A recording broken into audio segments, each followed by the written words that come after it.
Hello friend. तो हम आज से एपीएफसी या इन्फोर्समेंट ऑफिसर एओ का तैयारी शुरू करेंगे। तो चलिए हम सबसे पहले इंडस्ट्रियल लेवल से पढ़ते हैं। इंडस्ट्रियल लेवल को सबसे पहले शुरू किया जाएगा।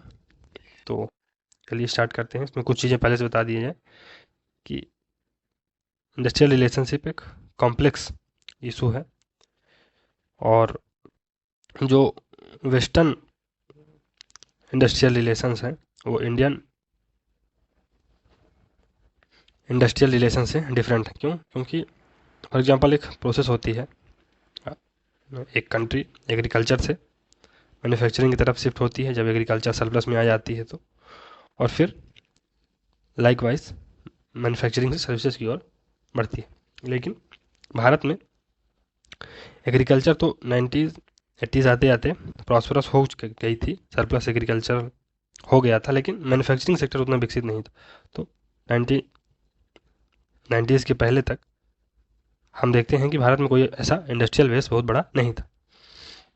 उसका परिणाम ये हुआ कि भारत डायरेक्ट एग्रीकल्चर से सर्विसेज की तरफ शिफ्ट हो गया। तो ये थोड़ा सा प्रॉब्लमेटिक फेज रहा, जिसके कारण जो इंडस्ट्रियल रिलेशन है वो उस टाइप से नहीं डेवलप हो पाए जिस प्रकार से वेस्टर्न कंट्रीज़ में है। तो इसको थोड़ा सा समझेंगे। चलिए डिफिनीशन देखते हैं इंडस्ट्रियल रिलेशन क्या होता है। तो industrial relation encompasses the relationship between the management and the workmen and the role of regulatory body to resolve any industrial dispute। तो जो इंडस्ट्रियल रिलेशन होते हैं वो मैनेजमेंट और वर्कमैन के बीच रिलेशन को डिटरमाइन करते हैं और उनके बीच में एक रेगुलेटरी बॉडी होती है जो इंडस्ट्रियल डिस्प्यूट्स होते हैं उनको रिजॉल्व करने का काम करती है। चलिए अब यही जो बेसिक डिफिनेशन है इसी को आगे आने वाले समय में हम लोग डिफरेंट तरीके से पढ़ेंगे। तो फॉर एग्जांपल इंडस्ट्रियल रिलेशन या एम्प्लॉयमेंट रिलेशन ये एक मल्टी डिसिप्लिनरी एकेडमिक फील्ड है जहाँ पर हम एम्प्लॉयमेंट रिलेशन को पढ़ते हैं। तो ये कॉम्प्लेक्स है, ऐसा हम क्यों कहते हैं? क्योंकि इसमें हम बहुत सारे इंटर रिलेशंस को समझने का प्रयास करते हैं। फॉर एग्जांपल एम्प्लॉयर और एम्प्लॉयज़ के बीच में क्या रिलेशन है, लेबर और ट्रेड यूनियन के बीच में क्या रिलेशन है, और एम्प्लॉयर ऑर्गेनाइजेशन और स्टेट के बीच में क्या रिलेशन है, इसको भी पढ़ते हैं। तो स्टेट बहुत महत्वपूर्ण रोल प्ले करता है। क्योंकि स्टेट ही है जो इन सारी चीज़ों को रेगुलेट करेगा और उनके रूल्स और रेगुलेशन को लाएगा। इसके माध्यम से इंडस्ट्रियल रिलेशन को टू सम एक्सटेंट उनको कंट्रोल किया जाएगा। चलिए दो महत्वपूर्ण टर्म हैं उनको समझ लेते हैं। तो इंडस्ट्री एक इकोनॉमिक एक्टिविटी है जहाँ पर मैन्युफैक्चरिंग, प्रोडक्शन या गुड्स और सर्विसेज का प्रोसेसिंग की जा सकती है। तो इंडस्ट्री एक इकोनॉमिक एक्टिविटी है जहाँ पर गुड्स और सर्विसेज की मैन्युफैक्चरिंग, प्रोडक्शन और प्रोसेसिंग होती है, और ये ग्रुप ऑफ इंडिविजुअल्स के द्वारा, जिन्हें लेबर कह सकते हैं, के द्वारा परफॉर्म की जाती है। रिलेशन क्या होता है? तो ये कनेक्शन है या कम्युनिकेशन है जो कि एम्प्लॉयर और एम्प्लॉयज़ के बीच में किसी भी वर्क प्लेस में होता है। तो ये थोड़ा सा ध्यान रखिएगा। तो दो वर्ड हैं, इंडस्ट्री और रिलेशन। तो इंडस्ट्री मेन प्रोडक्शन एक्टिविटी को कवर करती है जिसमें ग्रुप ऑफ पीपल इन्वॉल्व रहते हैं। लेकिन जो रिलेशन होता है ये मैनेजमेंट और वर्कर्स के बीच में जो रिलेशन होता है, जो उनके बीच काइंड ऑफ केमिस्ट्री होती है, उसको डिटरमाइन करता है किसी भी इंडस्ट्री में। और आज के समय इंडस्ट्रियल रिलेशन बहुत ही सिग्निफिकेंट रोल प्ले कर रहा है। क्यों? आज के वर्किंग सिनेरियो में बहुत महत्वपूर्ण रोल प्ले करता है, इसके माध्यम से हारमोनियस रिलेशनशिप एम्प्लॉयर और एम्प्लॉयज़ के बीच में बनाई जा सके। और ये क्यों ज़रूरी है हारमोनियस रिलेशनशिप बिटवीन एम्प्लॉयर और एम्प्लॉयज़? ताकि बिना किसी बाधा के प्रोडक्शन किया जा सके। तो ये आज के समय में इंडस्ट्रियल रिलेशन बहुत ही महत्वपूर्ण है। इसके माध्यम से एम्प्लॉयर और एम्प्लॉयज़ के बीच में एक हारमोनियस रिलेशन की बात की जाती है, इसके माध्यम से बिना बाधा के प्रोडक्शन जारी रहे। इंडस्ट्रियल रिलेशन मुख्य रूप से इन चीज़ों को कवर करता है। तो एक रेगुलेटरी बॉडी की बात करता है जिसके माध्यम से इंडस्ट्रियल डिस्प्यूट्स को उनको रिजॉल्व किया जाएगा। कलेक्टिव बार्गेनिंग यानी सामूहिक इसमें मोलभाव होता है। तो फॉर एग्जांपल ट्रेड यूनियन या लेबर यूनियन होते हैं।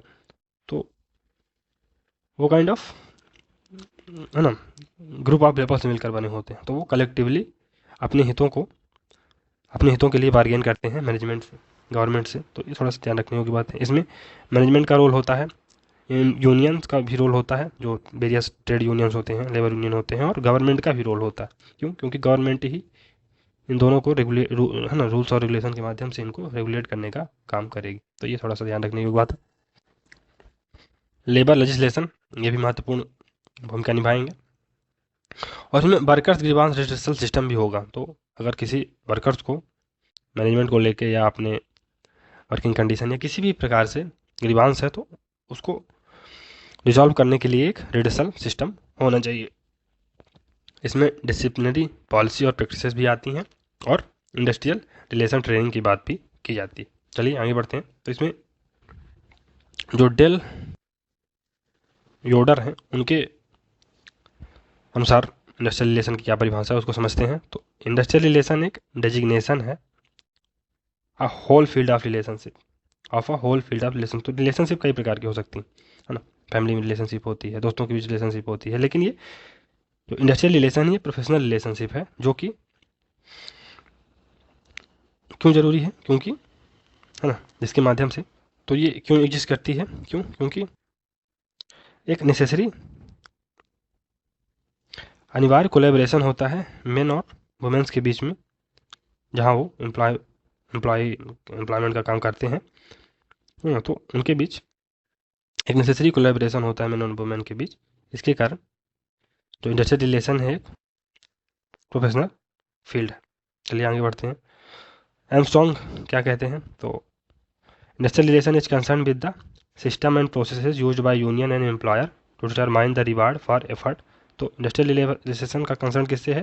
कंसर्न विद सिस्टम और प्रोसीजर से इसका मेन संबंध है, जो कि यूनियन और लेबर्स के द्वारा यूज की जाती हैं, इसके माध्यम से जो लेबर्स हैं या जो वर्कमैन हैं उनके एफर्ट के लिए रिवार्ड को डिटरमाइन किया जा सके।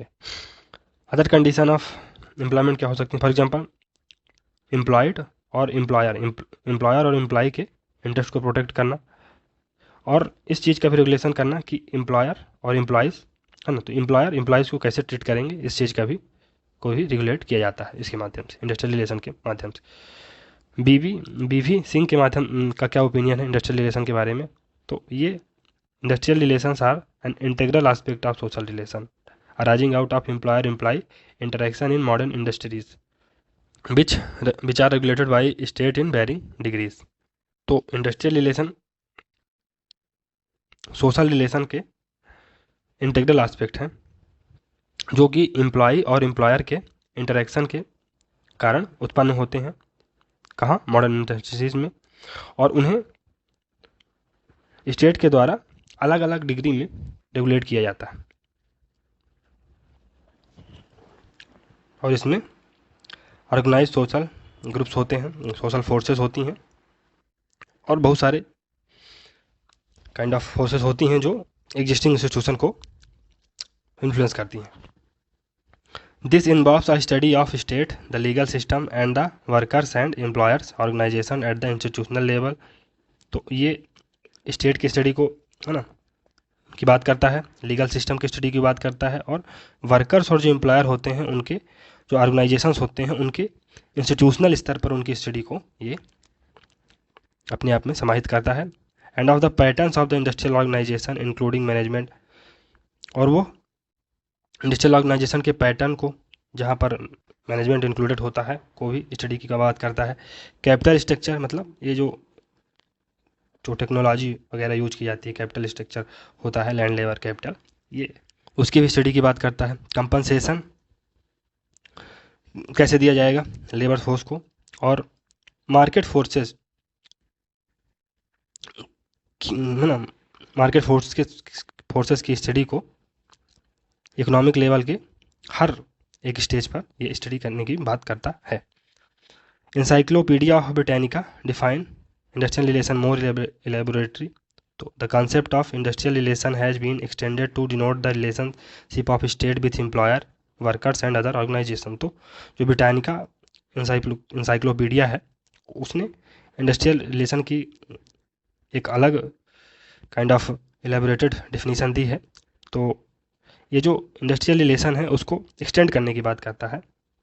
इसके माध्यम से जो स्टेट का रिलेशन है एम्प्लॉयर से, वर्कर से और अदर ऑर्गेनाइजेशन से, उसको ये काइंड ऑफ दर्शाने की बात करता है, उसको डिनोट करने की बात करता है। The subject therefore includes individual relation and joint consultation between employer and worker eight their place of work, collective relation between employer and trade union and the part paid by state in regulating these institutions, these relations।